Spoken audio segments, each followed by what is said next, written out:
Chapter 5. The Prophecy. Cowardly children. An ancient voice shocked them awake. So you're my promised sons? An elderly cackle echoed around the walls. Ghostly tremors. Immediately, Oto-Mani and Diodi shot up in sheer terror. Hell of the shitmouth damned, Screeched Diodi. Someone is in this infernal room.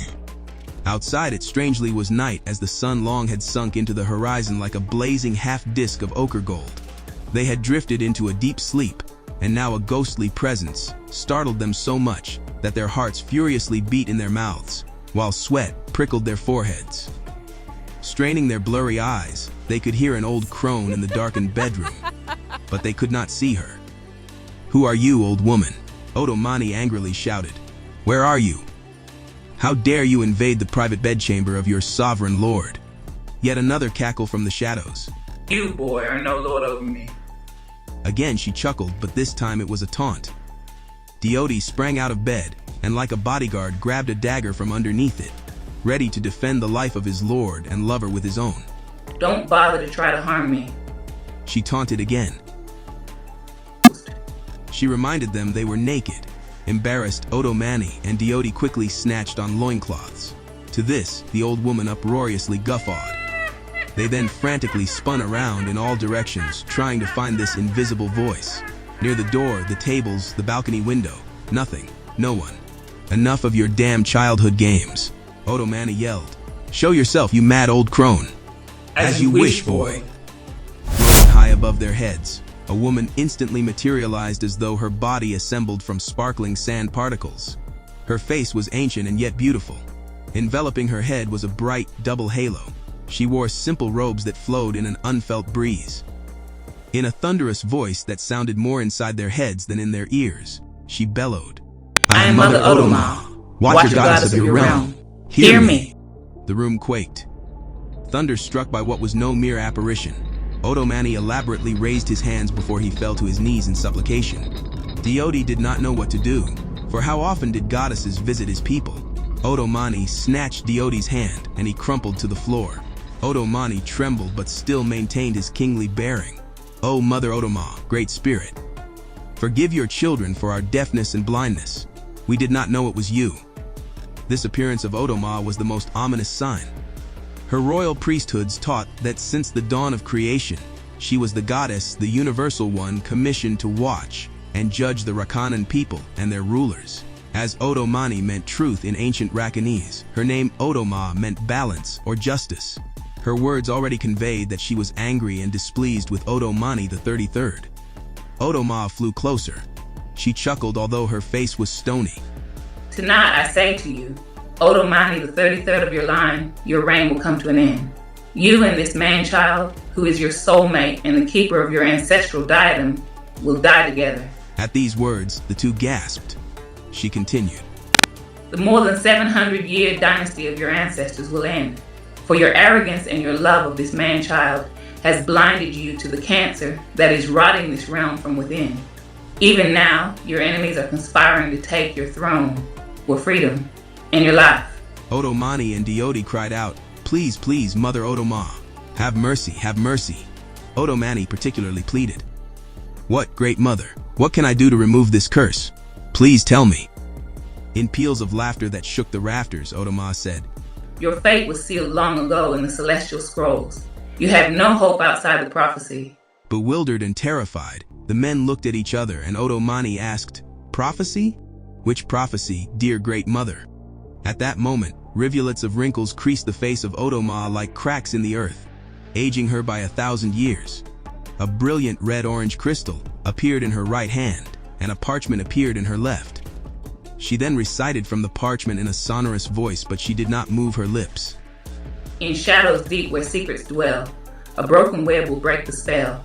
So seek the peace that flames disgrace, to light the gem in union place. And only if the touch is true, shall beams encircle and start anew. With truth as fire and justice as flame, one love will rise to claim its name. Foolish boys, Chided Oto-Ma. The last blessings of the celestial sisters. The last blessings is the prophecy. Then behind her, a large, radiantly bright portal appeared, and lightning encircled its aperture. It emitted a swirling funnel cloud of smoke. with a thick bellowing haze choking Oto-Mani and Diodi, and burning their eyes as well as their throats. Oto-Ma walked through the portal, and in a flash she was gone, and so too was the portal. Was it all just a dream? Oto-Mani was still as ice. Rhea, I think I should get the royal physician. Diodi's voice betrayed the panic he was trying to hide. You say that no matter what you tried to do, you couldn't wake him from his nightmare. Rhea felt his head. Yes, after we made love. I mean, after we went to sleep a second time. Rhea winked at Diodi's self-edit. He continued. It was then that he started with nightmarish fits. He was thrashing about so loudly that I thought he was going to alert the entire palace. Wait, I think he's finally coming around. Rhea chirped. Oto-Mani's eyes slowly fluttered open to the great relief of Rhea, but most especially Diodi. Hello, sleepyhead, Diodi beamed. Rhea shared his joy. Brother in love, we were terribly afraid for you. Extreme drowsiness made it difficult for Oto-Mani to focus or to talk, but placing his hand to his temple as he squinted, he managed to say, You're not going to believe the dream I had. It was so very damn real. He told them as much as he could recall in his current state. You're right, we don't believe you, chuckled Diodi while bending over to feel Oto-Mani's forehead.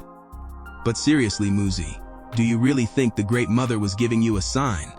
There's a lot to unpack in that dream. I agree, Odi. Rhea, may I ask a favor? Of course, brother. Please ask High Priestess Kalo Sonora to come here. I have something I must ask her. And try not to alert anyone in the palace or my mother. I don't want to worry her. Diodi was fussing over Oto-Mani when there was a knock at the door. One moment. Diodi remembered that it was unfitting for him to be scantily dressed in front of the High Priestess, and in the presence of the monarch. So he hurriedly wrapped a toga around his shoulder and hips before he unbolted the door to permit Rhea and the High Priestess entrance. Your Majesty, the High Priestess stormed in on a cloud of maternal concern. High Priestess, thank you for coming. I am feeling better after being provided some aid. Oto-Mani shot a glance at his lover. Diodi kept his distance, though he wanted to pinch one of Oto-Mani's nipples. Yes, sire. I have heard that you had a terrible dream, a vision from the Great Mother. Please recount the details, and I will give you my interpretation. Oto-Mani's head was clearer, so he more easily recounted the details a second time. The High Priestess sucked her teeth ever so slightly, and then after a thoughtful pause said, I believe the Great Mother wants you to find the origin crystal, the Mother Crystal. The origin crystal? Oto-Mani and Rhea asked in unison. Diodi clarified. Well, my people, the Aduma, have a legend of a red-orange great stone. The Great Crystal, right? Kala Sonora took a liberty by sitting on the bed next to Oto-Mani, but her elderly aches required this. Yes, it is called by many names. Legend suggests that it is the Orbani that is the key to unlocking the mystery of all of the crystals. The last blessing of the Celestial Sisters in the Protocols, Universal One be praised, vaguely refers to this crystal. What is not known is what exactly the prophecy is foretelling. Oto-Mani hummed while thinking. But none of this can be good. After all, the Great Mother foretold the end of the realm, my reign, and the death of me and Diodi. Your Majesty, it sounds ominous. But it is important to not always take prophecy literally. There is more than one way to interpret a blessing. Oto-Mani shot back. If it is indeed a blessing, High Priestess. She nodded her agreement. 'Tis true, Your Majesty. Very true. Oto-Mani did not know how he could possibly find time to go on a quest given the weight of his royal duties. Now, good people, please like, comment, and subscribe to catch the next thrilling episode of Red Circles of Fire.